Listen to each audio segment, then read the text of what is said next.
Okay, let me give you two reactions. Reaction number one is, what does my gut tell me? What does my stomach tell me? Bullshit. My stomach tells me it's bullshit. Okay. Mm-hmm. But that's an impulse reaction, and impulses can be wrong because the data can be, very, very different, and the data Mm-hmm. can be correct. So that's just impulse. Now, I'll tell you why I have the impulse. I'll tell you why I have that gut reaction. Because I've worked in digital media and the market for more than 10 years. And most of what I have seen presented is false. It's just what people do. It's what people present. It's people are over emphasizing the positive elements or aspects.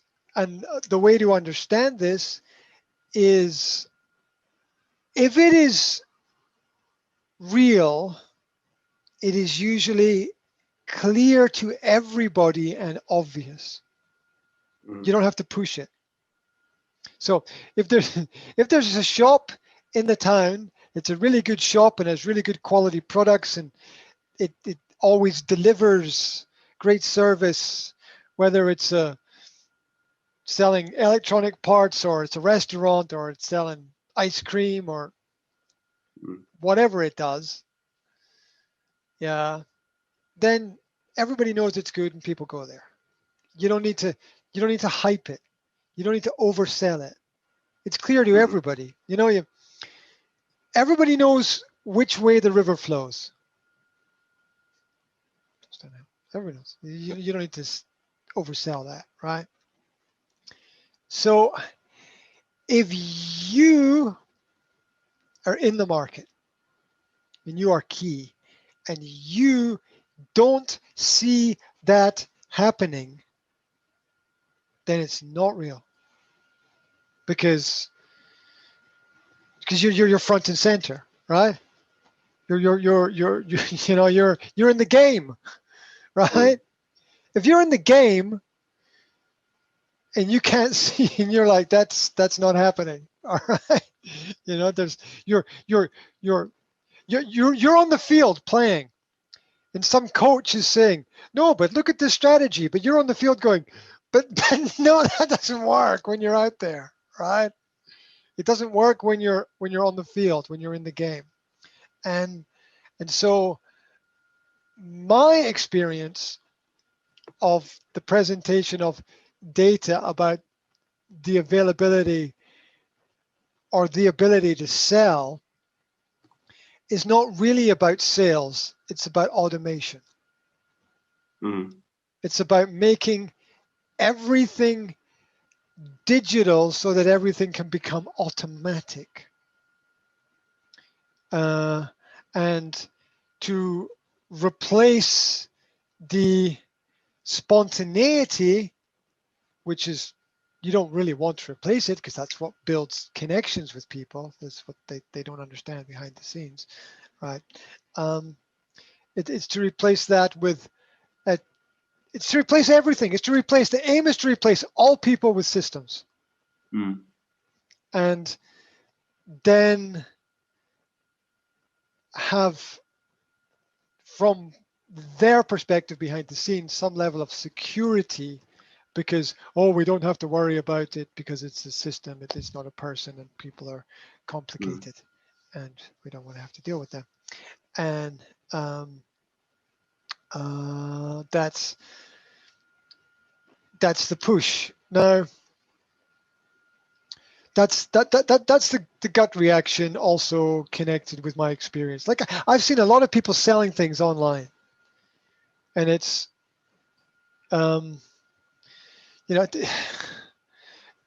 sales. It doesn't matter whether you sell online or offline. Sales is sales, right? Mm-hmm.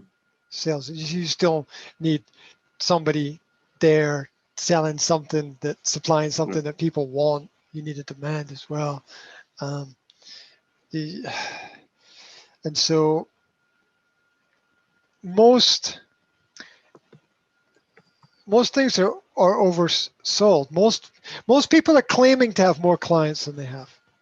Most people are claiming to have more customers than they have. Most people are claiming to have more business than they actually have. Most people are claiming higher statistics and higher figures and better results because they think that there's a philosophy that's sometimes used, and I totally disagree with that. I think it's terrible, but some people use fake it till you make it, right? You heard that term before, fake it until you make it. It's like pretend that you're successful and eventually you'll be successful. And this is what a lot of people in the market are doing. They're pretending success in the hope that trends follow that particular pattern. The same way that if you hype one particular music style or genre, such as was done with gangster rap 15, 20 years ago, then people thought, ooh, people confused marketing with popularity. Where people knew it because it was marketed a lot, not because it was popular. Yeah, it was marketed a lot because you couldn't exactly walk around. If you were a kid, you couldn't exactly walk around the school going, "Fuck you, motherfucker! Fuck you! Fuck you!" You know. And the sensible people knew that it was stupid anyway, right? So it was all hype. And there's other reasons why, but hype made it popular in general. So that's my first reaction to that scenario is that 3 out of 4. This is 3 out of 4. You know, it's like 8 out of 10 cats prefer this kind of cat food. You know, 7 out of 10 people prefer to drink Pepsi Cola to Coca-Cola. Which 7 people? And the vaccines are safe and effective unless you die, right? You know, who are you marketing to? In which category? Where? Who did you like? You drill down to the root of where are the statistics from? Who did the study? You know, you know what I'm talking about, right? Yes. Yeah. What's the source of this? Yeah, and like who are the people? What age group were the people? Were they male? Were they female? Were they younger? Were they older? Yeah, because I don't think you were talking about Europeans between the age of 40 and 60, right? Who are the managers who have to decide about or who have to make the decisions, the key players in the game. So who prefers to be inside? Only the unhealthy, right? Really, only the unhealthy and sick want to be inside. Everybody else wants to be outside. You're a sane person. You don't want to be stuck inside. You go crazy, right? Yeah. We are happy making digital decisions because they're not. They're just they're not. It's a disconnect within society. We need human interaction. We need to meet. We need to sit down. We need to be in the same room. It's so obvious. We need physical connection. The internet is as useful as having somebody on another planet, right? It's great, but you have to be here. All the things that make your life better quality are in your room. I love my cup. If my cup was in your room, I would be very sad. I'd be very happy that I'd be very happy if you like my cup and you want my cup, and I give it to you if you want it, right? I don't care. But you know, the things I like are here. So the idea that there's a lot of pressure to move towards the fact that you can pick up more buyers online is an attempt to streamline and micromanage everything in a digital way so that systems take over from people, and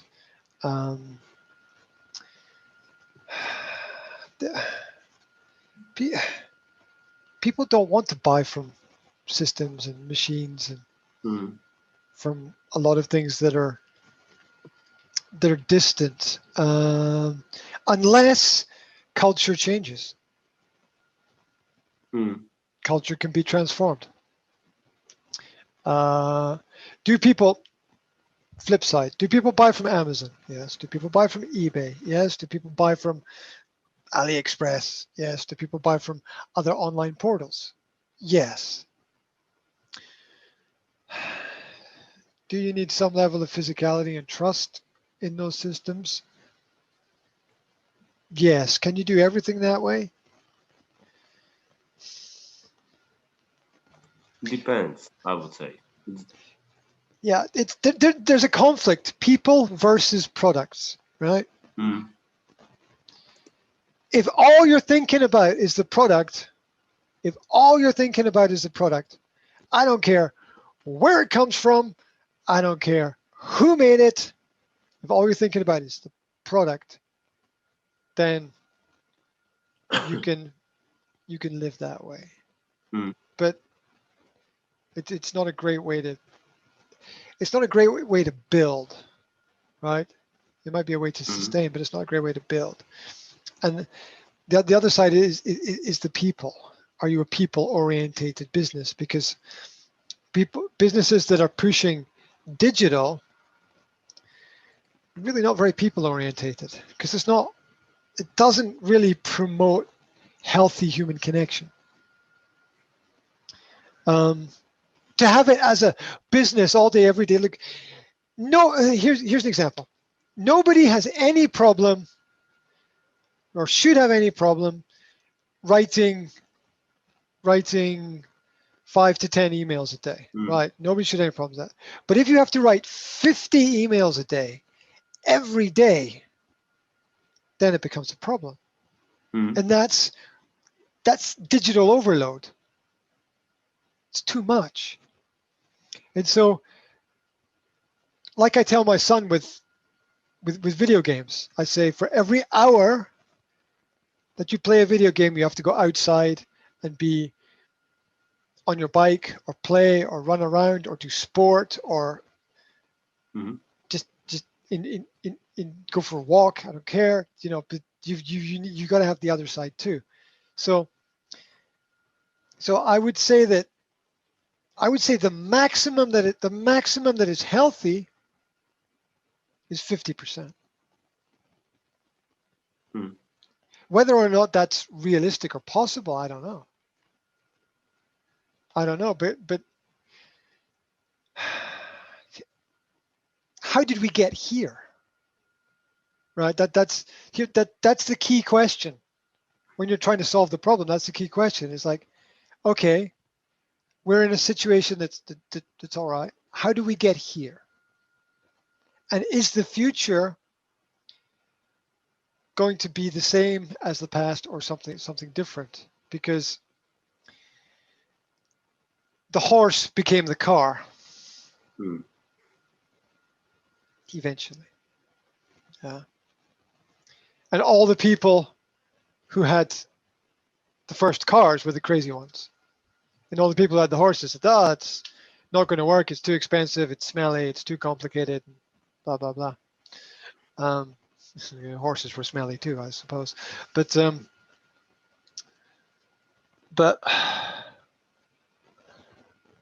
I don't think that, I think it will change. I think some level of some higher level of integration of technology is inevitable, if it makes our lives simpler. I don't know if that's better or not. You know, when my computer is integrated into my glasses, when I can click and flick and zoom with you from these, which we're not far away, we're 10, 15 years away from that right now. Actually, the technology exists right now for that, but it's just too expensive, right? If I can do that, then that's cool, right? But only if it improves my quality of life.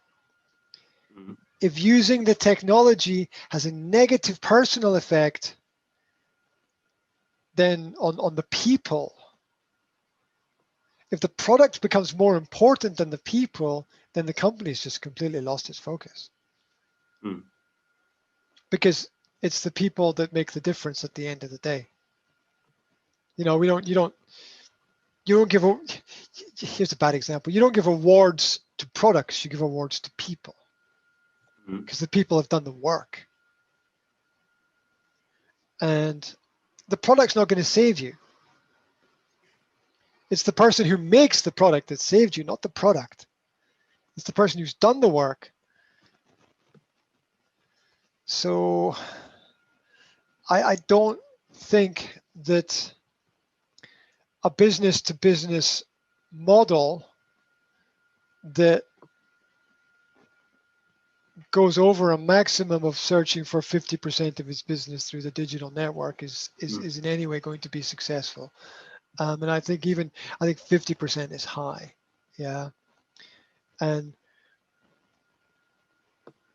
it's too easy for things to go wrong as well.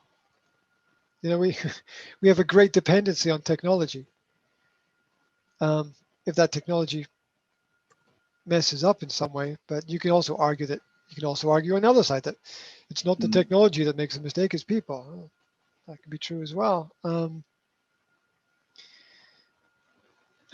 Well, final point. You get what you want, right? You get what you want. If the company says, this is what we want and this is the only way, then they will get what they want. It might not be the result that they think. You know, when I say you will get what you want, it's like, do you really understand the full picture of that? Yeah. Can you afford to keep the supermodel? Right? Do you really understand the full picture of getting exactly what it is that you want? Because if the company pushes for that, there's going to be fallout or unintended consequence or something negative as well. Because with investment, is another final point. With investment, you only see what you invest. You don't see what you don't invest. So let's say you can invest in 4 products, A, B, C, and D. Say you study it, you look at it, for whatever reason, you decide product A, I'm going to invest in product A. So you focus on that and you forget about those, right? And you don't see what happens in those markets. And maybe this does well, but maybe these do even better. You don't know. Companies tend to have that drive and focus, and they don't see what's on. What side's this? The right. They don't see what's on the right and the left, and they miss a lot of things. But it's about what's behind. A lot of money kicking down from high places, telling people, this is what you're going to do. And people are like, yes, sir. Put the money in my bank account and I will do whatever you tell me. You know, I've seen that all my life, right? Mm. That it's down to the individual person, but there's a lot of immorality in terms of development when money is involved. Do it because it's the right thing, and you will always be okay. Mm. Right? It's both simple and complex at the same time. But do it because you're told to do it and you're paid to do it, and you can't question it. It's going to have, somewhere down the road, things are going to collapse. Somewhere down the road, it's going to be terrible. It's going to be absolutely terrible. Every team that is a good and balanced team needs somebody in the team who questions everything. Every team needs that to be successful. Now, it's annoying and it's frustrating, but good leaders understand that. It's like saying, I love to hate you, right? In order for a team to survive, every team needs somebody saying, guys, wait, are you sure? Are you really sure? And then maybe, because the truth, here's the final truth. Time will tell, right? Maybe you're right. Maybe I'm right. Maybe he's right. Maybe she's right. At this moment in time, I can say for me, it's difficult to say. Maybe you're 120% sure that you're right. Maybe you are. But all I can say is time. All I can say is time will tell. Time will tell, and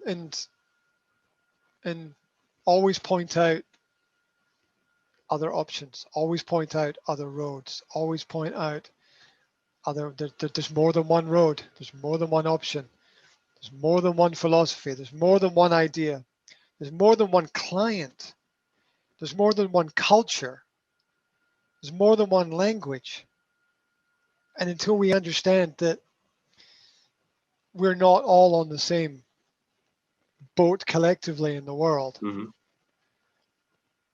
there's I don't know how many people have internet and how many people don't have internet, but I know a lot of people don't have internet, right?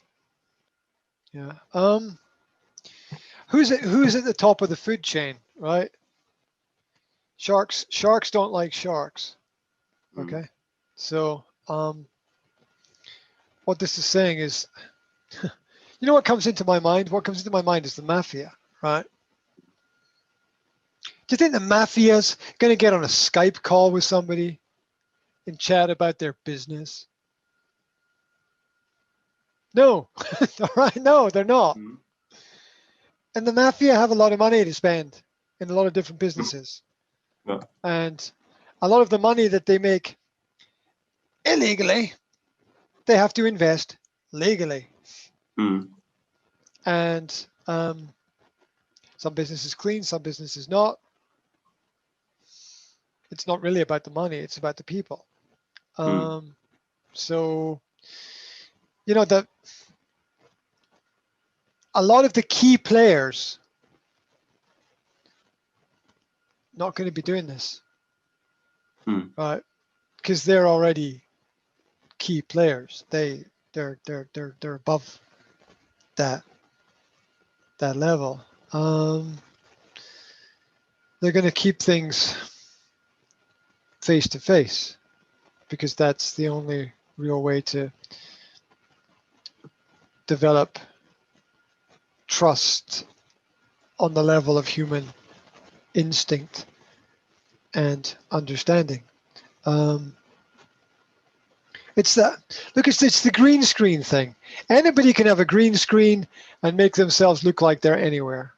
Yeah. What's the point? I mean, yeah, professionalism. Okay, I get it. I'm just going to be real, and I think that's okay because I'm not a dick, right? Mm. So that's the only way to build trust is to work that way. The long game versus the short game. There's another aspect to it. What percentages are you talking about over what period of time? Because like if you want 75% here, it's gonna.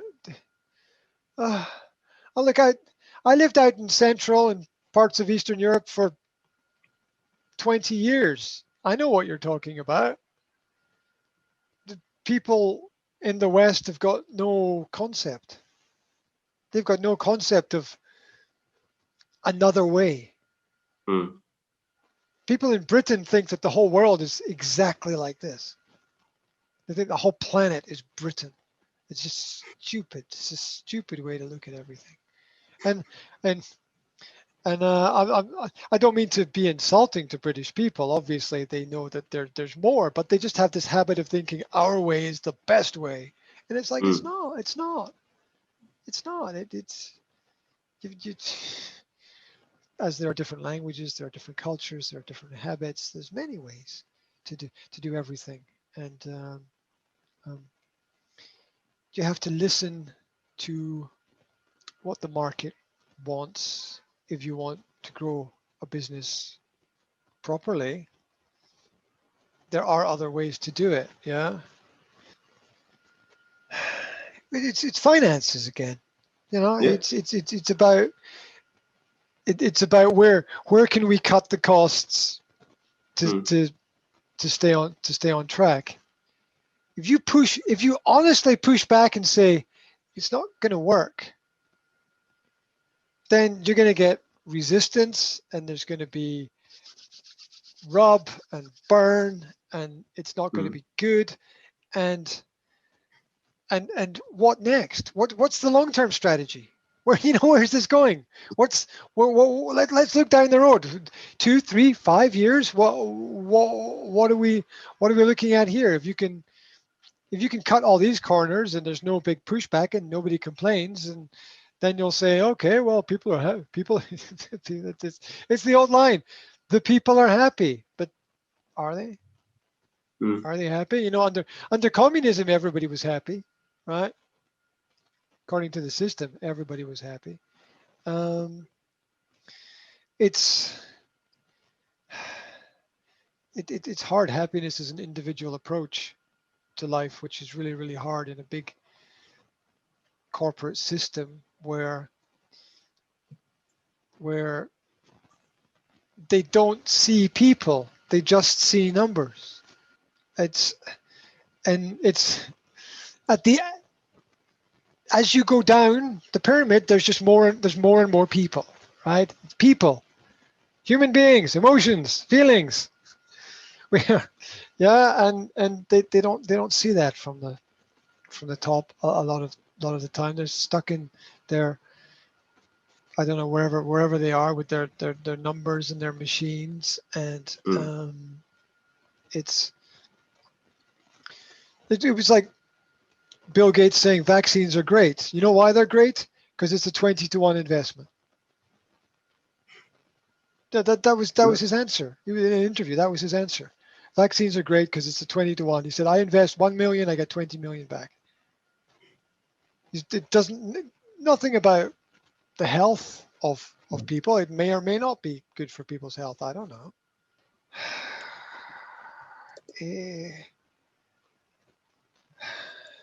So the question was about business model and buyers, and that's my response. I think it's weird, it's every now and then, final point, every now and then something will happen which is just digitally, which will be successful, but it'll Mm. be an anomaly, right? It'll be something which is hard to